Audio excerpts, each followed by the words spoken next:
मगर आज हम नादे अली के हकीकी पहलू से पर्दा उठाने की कोशिश करेंगे।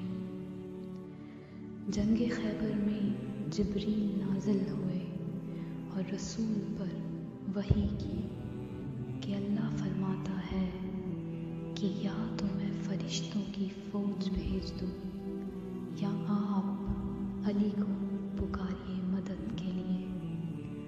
रसूल ने मुस्कुराकर फरमाया, मैं अली को इख्तियार करता हूँ। तो जिब्रील ने कहा, अगर आप अली को इख्तियार करते हैं तो फिर नादे अली, अली को पुकारिए, अली को पुकारिए जिनसे अजायबात ज़ाहिर होते हैं। आप हर मुसीबत में अली को अपना मददगार पाएंगे।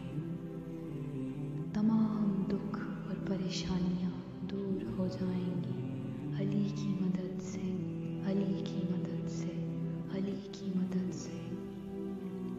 रसूल ने जैसे ही जिब्रील से नादे अली का वर्द सुना, फौरन अपना रुख मदीने की तरफ किया और पुकार कर कहा, या अबल गैसी अग़िस्नी, या अली अदरिकनी अदरिकनी अदरिकनी या अली।